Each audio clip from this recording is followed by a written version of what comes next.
ಈ ಬಿಎಂಟಿಸಿ ಚಾಲಕರ ರೀಲ್ಸ್ನ ಹುಚ್ಚಿಗೆ ಪ್ರಯಾಣಿಕರು ಬೇಸತ್ತು ಹೋಗಿದ್ದಾರೆ. ಪದೇ ಪದೇ ಇಂಥ ಘಟನೆಗಳು ಮೇಲಿಂದ ಮೇಲೆ ಆಗ್ತಾನೆ ಇದೆ. ಮತ್ತೊಮ್ಮೆ ಈಗ ಬಸ್ ಡ್ರೈವಿಂಗ್ ಮಾಡುತ್ತಲೇ ವಿಡಿಯೋಗೆ ಚಾಲಕರು ಪೋಸ್ ಕೊಟ್ಟು ಪ್ರಯಾಣಿಕರ ಜೀವದ ಜೊತೆ ಚೆಲ್ಲಾಟ ಆಡ್ತಿದ್ದಾರೆ.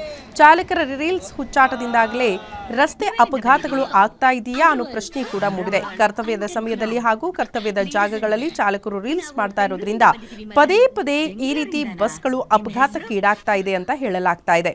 ನಿಯಮಗಳನ್ನು ಉಲ್ಲಂಘಿಸಿ ಎಲೆಕ್ಟ್ರಿಕ್ ಬಸ್ ಚಾಲಕರು ಡಿಪೋ ಒಳಗಡೆ ಬಸ್ನೊಳಗಡೆ ಬಸ್ ಡ್ರೈವಿಂಗ್ ಮಾಡ್ತಾ ರೀಲ್ಸ್ ಮಾಡ್ತಾ ಇರೋದಕ್ಕೆ ನೆಟ್ಟಿಗರು ಆಕ್ರೋಶ ಹೊರಹಾಕಿದ್ದಾರೆ.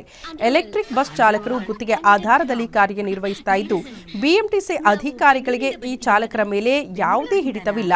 ಹೀಗಾಗಿ ಎಲ್ಲಂದರಲ್ಲೇ ರೀಲ್ಸ್ ಮಾಡ್ತಾ ನಿಗಮದ ನಿಯಮಗಳನ್ನು ಉಲ್ಲಂಘನೆ ಮಾಡ್ತಿದ್ದಾರೆ. ನಿಗಮದಲ್ಲಿ ಕೆಲಸ ಮಾಡುವ ಯಾವ ಸಿಬ್ಬಂದಿಯೂ ರೀಲ್ಸ್ ಮಾಡದಂತೆ ಮೌಖಿಕವಾಗಿ ಎಚ್ಚರಿಕೆ ನೀಡಲಾಗಿದೆ. ಎಚ್ಚರಿಕೆಯ ಬಳಿಕವೂ ಹುಚ್ಚಾಟ ಮಾಡಿದರೆ ಕ್ರಮಕ್ಕೆ ಸೂಚನೆ ಕೊಡಲಾಗಿದೆ. ನಾವು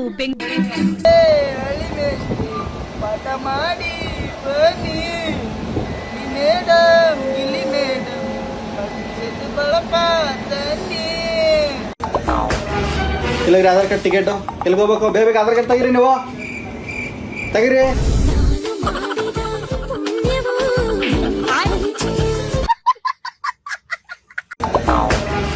ಇಲ್ಲಾಗ್ರಿ ಆಧಾರ್ ಕಾರ್ಡ್ ಟಿಕೆಟ್